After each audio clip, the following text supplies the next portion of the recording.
Today I want to talk about the idea of demons and demonology, and the idea of what a demon is and what it represents.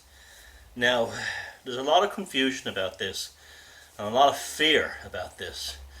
The fear aspect pertaining to this topic is directly a result of Abrahamic religions, creating this idea that demons are always evil. This is purely a biblical Judeo-Christian and Quranic idea of this that originally came from Zoroastrianism. A lot of the demons mentioned from the Judeo-Christian aspects in books like the Lesser Key of Solomon were actually previously Egyptian and Persian pagan deities, and they became demons. They were, should we say, demonized in the truest sense by Jews first, and then Christians, and later Muslims. This is where the ignorance begins. Now, what a demon is it's an unresolved energetic force that has attained consciousness. What I mean by that is, like, if you look at the Irish idea of the somnolith, the ancient Irish idea of the somnolith, this is quite common with other cultures, that at the essence of all living things is an energetic force, like a plasma or electricity, and that's what's conscious, and that through transmigration can go from animal to human, human to animal, and back again.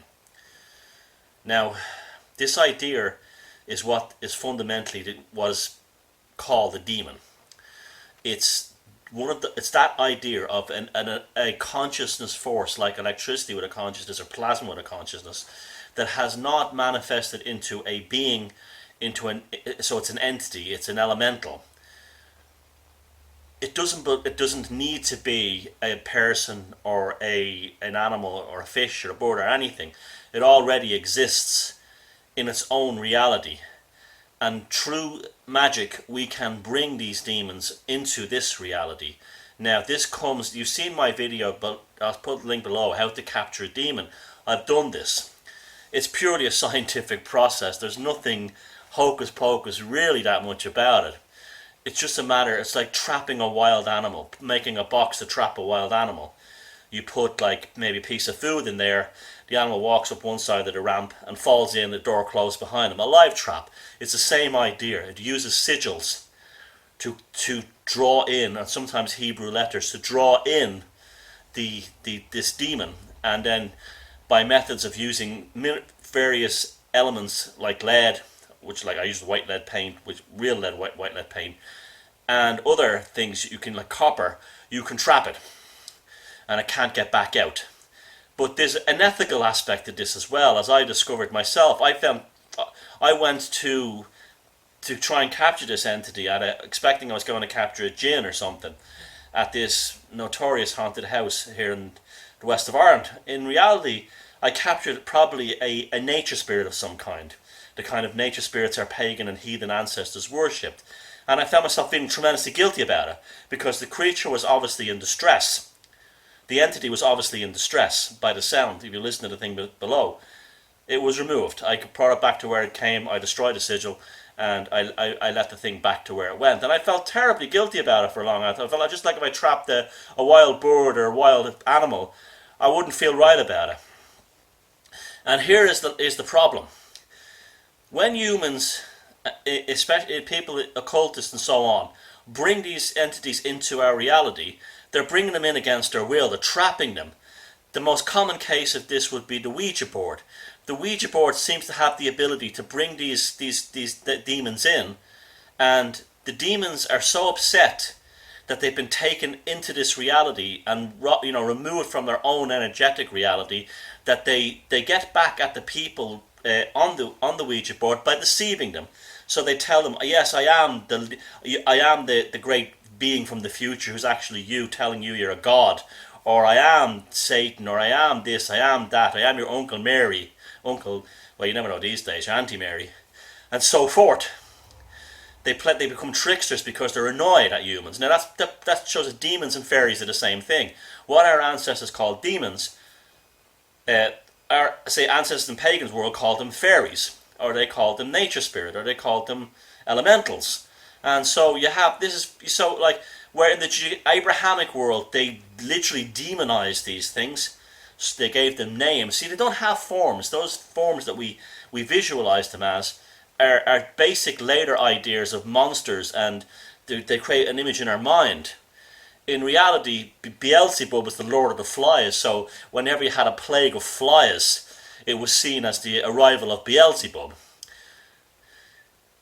That comes from the Babylonian idea. The Babylonians lived in a world saturated with demons. Everything, there was demons for bread, flour, rain, thunder, lightning, just like our pagan ancestors had gods for Thor, Dunar, Indra, Lu, and so on. Now what happened was in the Middle East they turned them into monsters, including the old Persian and Egyptian gods. They literally made them into demon monsters. In the heathen European world, the attitude is a bit different. For instance, many what they would be called demons in Irish Christianity, such as Saint Bridget, Breed, or so on, were converted into Christian saints. Same with the Sheil and the Gig idea. Same with the Green Man. Likewise, that's because they would convert these to saints because the actual archetype they represented wasn't a direct threat to a specific entity. So an example of that in the Irish tradition would be Lu of the Long Arm, Lulam Fada, the solar deity of the heathen Irish. He's directly a complete and total challenge to Jesus Christ. So what they did with him was they ridiculed him down to little stooping Lu, leprechaun, they turned him into the leprechaun. That's what they did to him. They humiliated and they laughed at and degraded the archetypes because Lu was a direct challenge to Jesus Christ, the Son of God, the solar deity, the light of the world, and so on. In Christianity, you cannot have reinterpretations of Jesus in any other form, although you can have it in literal forms, such as like Aragorn in Lord of the Rings, or a classic example would be King Arthur in the Arthurian Grail Mysteries. But you can't have anything that's a direct supernatural, shall we say, rival. So the demons were brought into consciousness of humans as monsters, as evil things. Now, why are demons invoked in magic? Well, they're very useful because if you can venerate a demon, it gives you extra powers of concentration. The Romans did this. The Romans loved new demons and new deities and new gods. They loved them until the arrival of Constantine. They absolutely loved. They were like collectors of pagan gods. Wherever they went, they loved them. When you have a focus on them, it can help you improve your concentration in order to change will. Like Satanists will use Satan. The Satan is a very powerful entity, and that will allow them to do their magic. The Christians do this. The Catholics, they don't fully understand it, or maybe they do. The Catholic rite of exorcism has two functions. Its primary function, if you ask the exorcist in the Catholic Church, is to remove the demon from the child.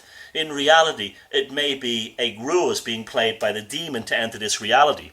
It possessed the child at a very, it generally is always a young girl at puberty, very same with poltergeists, and the priest exorcised the entity and it brings it into this reality. So it may be using the child as a conduit. Now I know people are laughing at this, but demons are real. They're not like, I'm not coming from a Christian point of view, I'm coming from a magical and a scientific point of view. They actually exist. They are unresolved consciousness forms.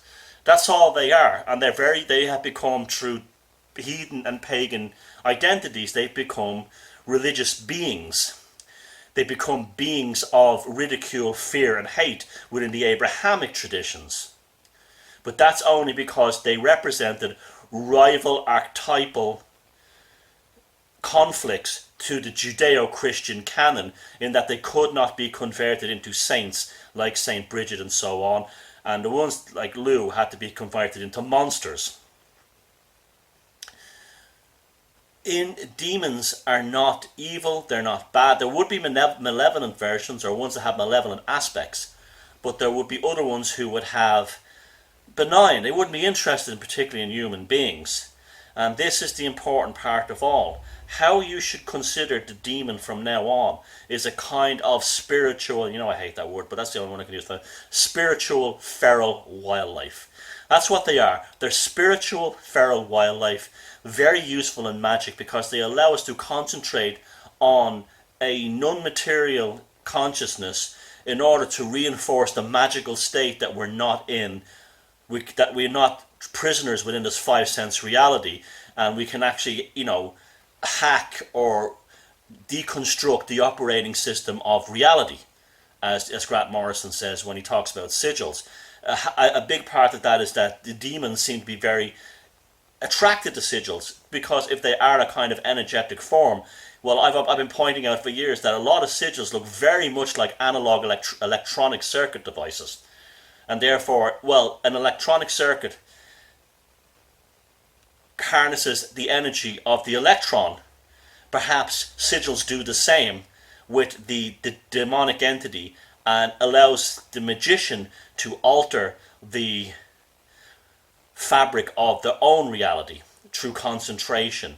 So remember, the next time you hear someone saying, oh, it's demonic, it's demonically possessed, see, this is the big problem with the alternative scene, all these truthers, is that their idea of demons comes directly from like everything else they believe in, comes directly from a highly prejudiced, highly ignorant, highly uneducated and backward Middle Eastern culture. The same one that spawned Christianity, Judaism and Islam, though Judaism is different because it really is a product of Eastern Europe and the Khazars, and they were basically a pagan tribe that really kind of, through Kabbalism and so on, really kind of made Judaism a spectacularly successful and powerful religion because it's magic through the Kabbalah. But all the other two are just about, our God is the only God, you're wrong, and that's the end of it. And that's not my interpretation, that's their interpretation. Don't say, I'm reinterpreting the word of Jesus or the word of Muhammad. No, this is what they say, okay? So, bear that in mind. The next time you hear someone screaming about, oh, they're demons, they're demons, they're demons, remember, it's a far more complex subject than, they would have you believe. It's directly related to fairies and other nature spirits, and just think of them in terms of being a kind of spiritual wildlife. Thank you.